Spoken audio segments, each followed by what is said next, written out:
Welcome back to Coin Sense and Nonsense. Today, we're adding to our typeset, or specifically our 3-cent silver typeset. We got an 1851, which is a type 1 in the 3-cent silver world. It's the first year of issue, but this one is a little bit extra special because it's an 1851 O, New Orleans mint. And there it is. Look at that mint mark.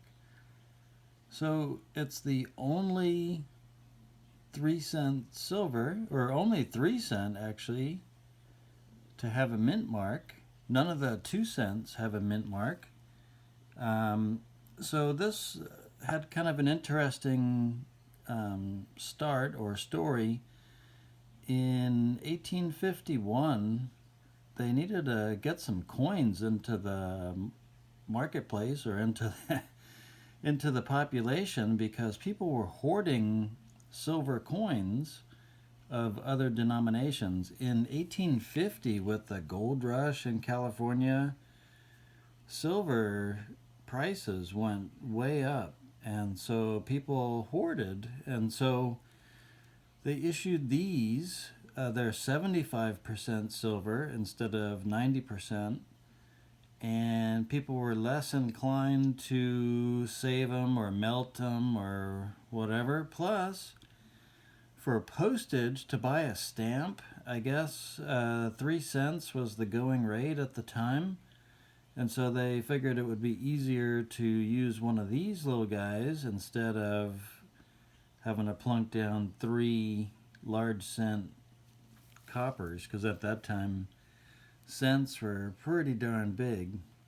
The 3-cent silver is the first U.S. coin to not have Lady Liberty on it. So the 2 cent was issued in 1864, so that was after this one.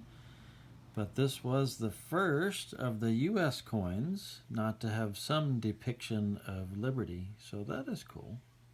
Because of their diminutive size, these were commonly known as fish scales. So in 1851, the mint in Philadelphia minted a crap ton of these, I think over 5 million. But there were only like 720,000 minted in New Orleans. So, but it was enough to kind of get them going into the public anyway. And I guess, they were kind of popular at first, but they fell out of favor. Postage rates dropped even further to 2 cents, and so these kind of became, no real value to having these still around. So they slowly declined, and so everyone. Well, maybe everyone doesn't know the story, but we'll save the full story for another video. But just wanted to show off that I've added to my typeset. And this one actually has a little bit of toning that I didn't expect. It's not quite a Toner Tuesday candidate, really, on its own. But the whole reason I got into the 3-cent silver, I started this other collection called Dead Denominations, where I put together coins that were no longer minted, or the denomination was no longer used, like a half cent, half dime, things like that, and 3 cent is among those. So I bought one just kind of based on toning, actually. Happy Toner Tuesday. Actually, let's show it off for Toner Tuesday. Let's get our props in here. Here it is. I couldn't resist this one. It's got some really cool toning around the frame, around the star there. This is a type 3, and it's got 2 lines, or 2 frames, or the border is 2 lines around the star. So that's what kind of distinguishes it as a type 3. But here's the toner reason. And so I couldn't pass this one up when I came across it, just to see the diamond, or that's kind of known as an ornament.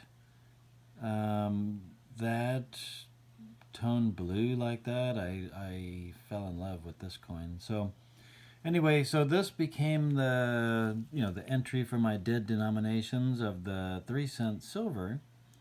And once I started doing research on the 3-cent, I realized if I'm going to do a typeset, I have to get the O, because it's the lowest minted of the Type 1, and it's got kind of a cool place in history. There's no other 2-cent or 3-cent that's minted, got a mint mark anywhere other than Philadelphia, which didn't have a mint mark.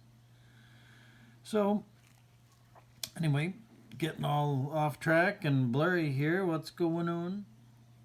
All right, that's a little better.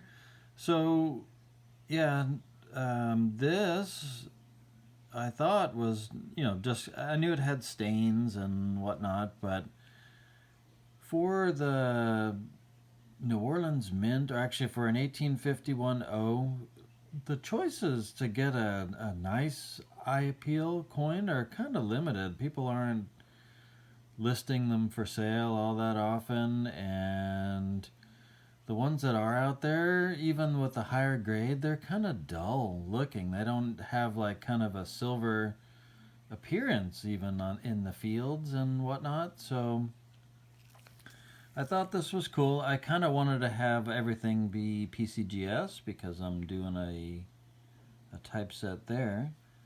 But you have to buy the coin, not the holder, right? So I think I'll do a crossover just so that I can add this to my typeset. Or I should say I'd like to send it in. I'm a little bit nervous, actually. Look at the rim. I don't know if I'm being paranoid or not. I don't want to cross it over and have it either drop too far of a grade or what, but that rim has me, or edge has me a little bit concerned. But just wanted to share with you guys. And yeah, I thought it was pretty cool. So got to get the Type 2 next so that I can have the complete typeset. And happy Toner Tuesday.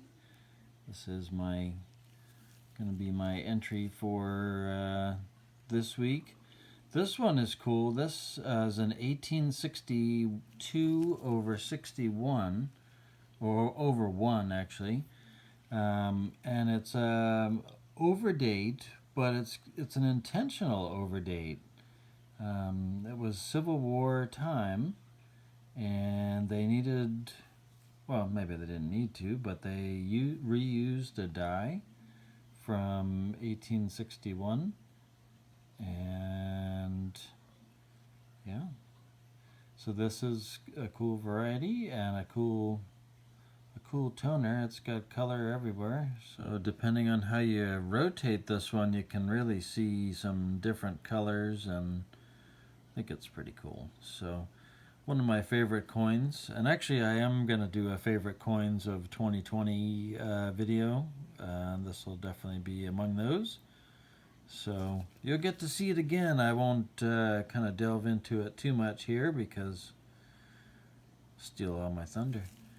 So it's cool seeing that we've got not only Toner Tuesday, but Blast White Wednesday, Fancy Friday. Was it Morgan Monday today? Yesterday? Whatever, when this video comes out. I'm shooting this on Monday so I can have a Toner Tuesday video on time for a change instead of having a nighttime one. Darn it. So anyway, the biggest reason we're here, and it does qualify as a little bit of a surprise toner, I guess. It's kind of not as dramatic as that, but staining, toning. One man's staining is another man's toning. So, so anyway, I thank you so much for watching Coin Sense and Nonsense, and until next time, bye. Bye.